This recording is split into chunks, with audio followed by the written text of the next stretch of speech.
Today we got Netherlands explained. This is gonna be really interesting because all I know from the Netherlands pretty much is Amsterdam, and that's just because a lot of people from the UK like to travel to Amsterdam for many reasons, and I always hear about it. That's kind of like the only thing I really know about Netherlands. So this is gonna be really cool and really interesting videos. Yeah, let's jump straight into this. Netherlands explained.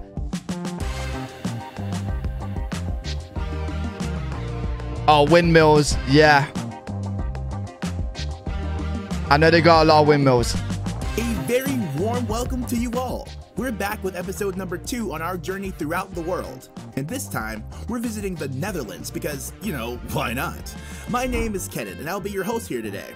But before we get into things, let's make one thing crystal clear. This is not Holland. Yes, you heard me right. If you're saying Holland, you're doing it wrong. I've always been confused with Netherlands, right? Because they've always had like 2 names. Like growing up, I was like, oh, so Netherlands and Holland, are they different or like are they the same? Because like with football, there was called Holland with the orange kit, etc. And like I was like, Netherlands, you know, where did Holland like Holland just disappeared? 2 provinces, North Holland and South Holland.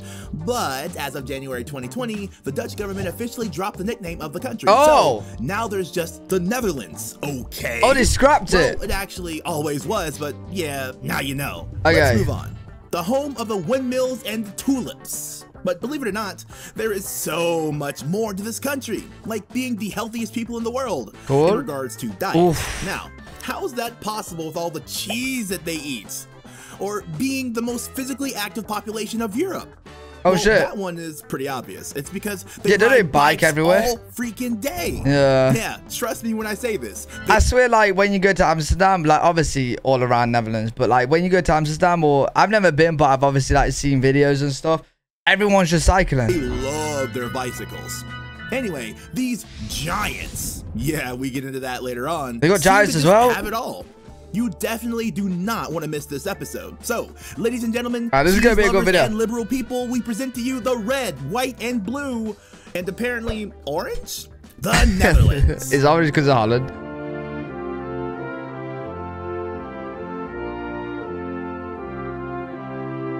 Oh, and hold your breath because the sea will try to drown you while you're here. Wait, why? Facts. Located in northwestern Europe, this low-lying country, which, by the way, is the actual meaning of Netherlands, is kind of sandwiched between Belgium and Germany, like most countries in Europe, being close to Germany, that is. Yeah, Germany's massive, that's why. And in the middle. 50 kilometers squared. It's one of the smaller countries in Europe, ranking in on the 32nd place in regards to land area. Aww. Right above Moldova and just below, like really just below Switzerland. The Kingdom of the Netherlands also includes a few more places in the world.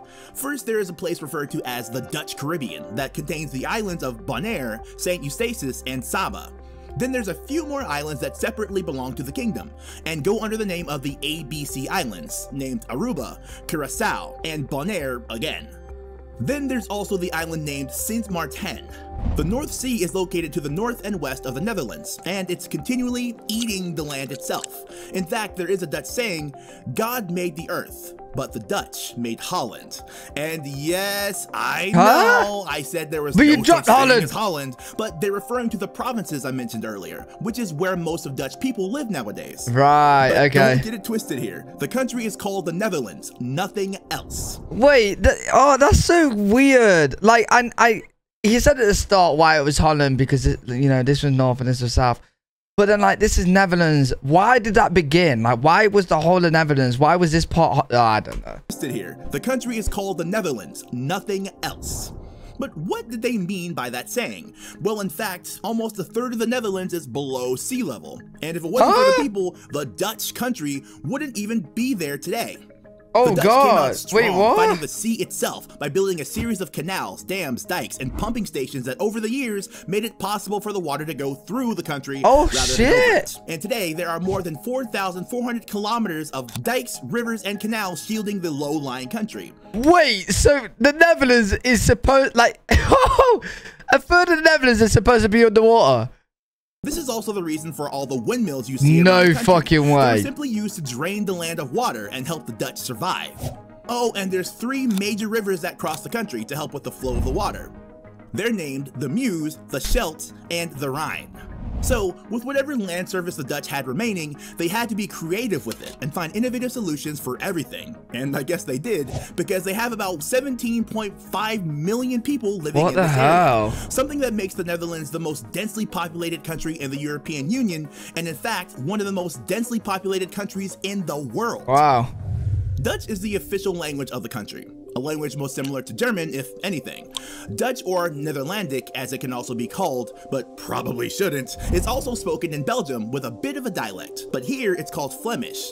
Most people in the country also speak English and often a bit of German or French as well. Then there's Frisian, which is spoken in the northern Friesland region. Also, it's worth mentioning that the Afrikaans language of South Africa is basically Dutch with an African twist. The religion of the Netherlands is kinda Roman Catholics, but I say kinda because only about 20% of the population identify with this religion. Actually, about half of the country's population don't identify with any particular religion at all. Today, the Netherlands embodies quite a lot. middle road of having... Like, I've seen a lot of like Geography Now videos, and they were explaining like the countries and stuff. And most of the population is, you know, religious in some sort of way, or have one religion, right? So that's kind of interesting to know that more than half is unaffiliated. Freedom of religion as well as freedom from religion. And there's a strong growth of atheism, which can be described as a faith without a religion. So basically a person saying, I don't believe in God, but I do think there is something out there. Right. The flag of the Netherlands consists of 3 horizontal striped lines with the colors red, white, and blue. In the early days, the red stripe was actually orange to symbolize the Prince of Orange, which the rebel province fought under. Is that where the orange came from in Holland, Netherlands? Yeah. Because I can remember Holland on FIFA having like an orange kit and stuff. In the independence war against Spain between the years 1568 and having some sort of orange 1648. to represent Holland. Since red was easier to see at sea, how do you like that pun? They changed the orange to red. And so, these have been the official color since the 19th of February, 1937, when Queen Wilhelmina made the decision. However, most of us have seen the orange color. Yeah, I was going to say, wait, that was way before the football teams and stuff.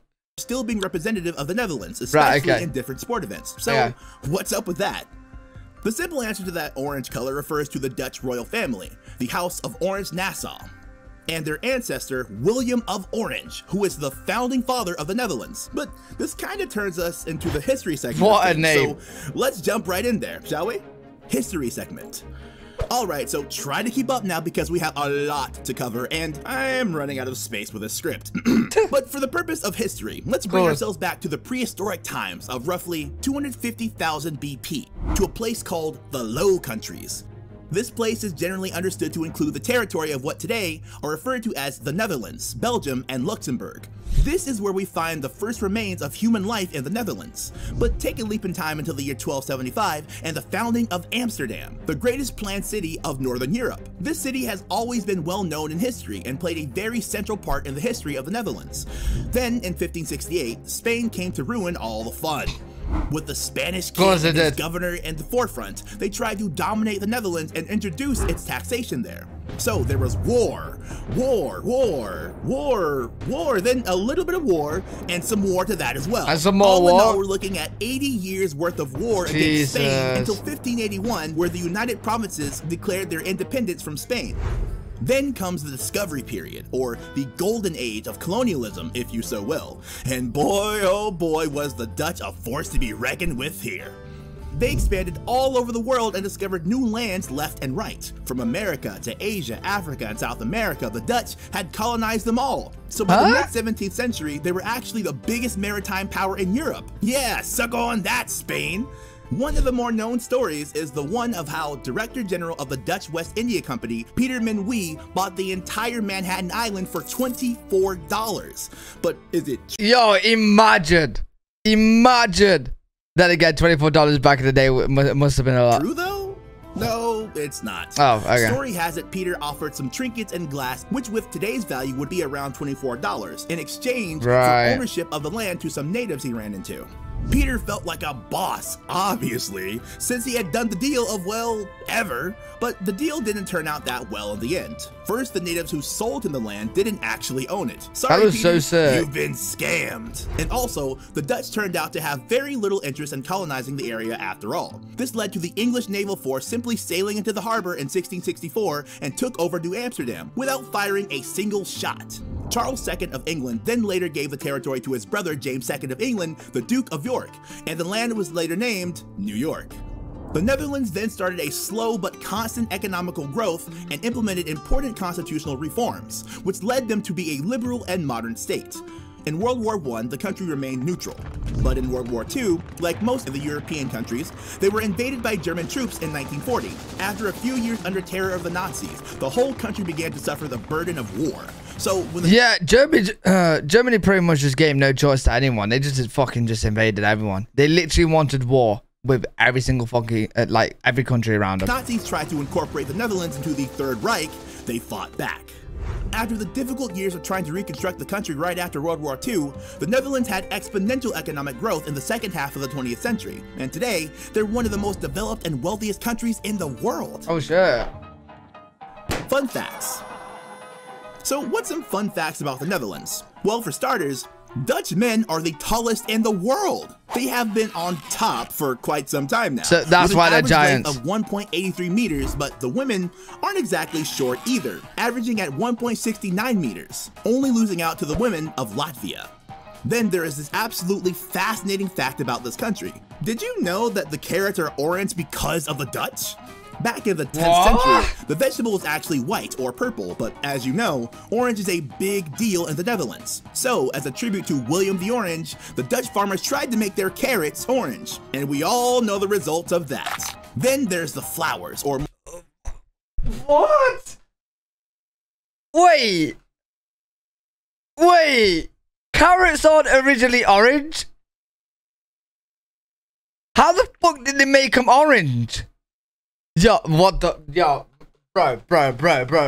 More specifically, the tulips. Now, there is an understatement that these are a big part of the Netherlands. But did you know that about 75% of the entire world's flower bulbs are exported from the Netherlands? Pretty crazy when you think about it.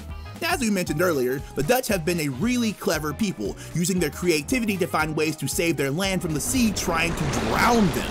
One of the things they made are windmills, and there are actually over 1,000 of them throughout the country. And speaking of being creative, the city of Amsterdam is in fact completely built on top of over 1 million wooden poles, which extends around 12 meters into the ground. The city was built on a very wet, swampy land, so which give Amsterdam actually over 1,000 of them throughout the country. And speaking of being creative, the city of Amsterdam is in fact completely built on top of over 1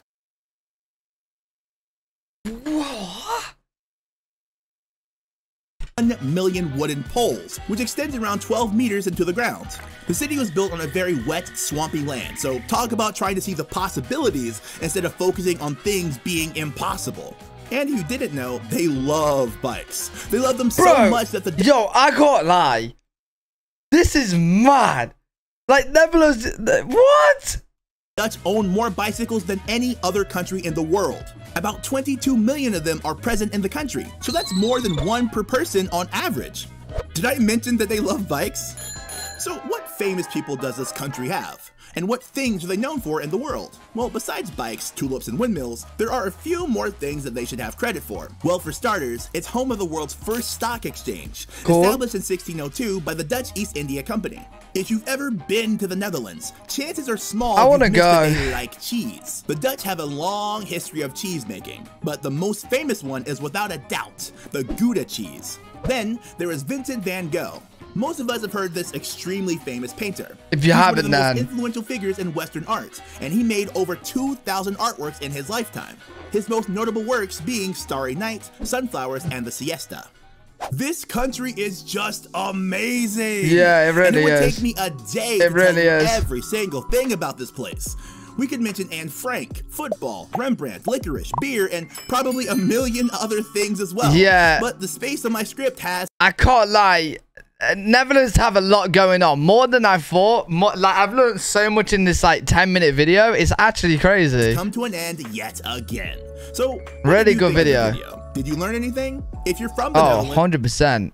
what did we miss? I'd love to hear your opinions so I can keep making better and better videos. Really good video. If you actually are from the Netherlands, please let me know anything that you missed in the comment section. Let me know about the country a little bit more, because obviously all I knew about it was like Amsterdam and stuff. That's pretty much it. And they've got a lot of windmills. Pretty much all I do. But now I know quite a bit. It's super interesting, the country is. If you guys got any other videos about Netherlands you want me to react to, leave them down in the comment section below. If you guys enjoy, make sure to leave a thumbs up, subscribe, and I'll see you all in the next video.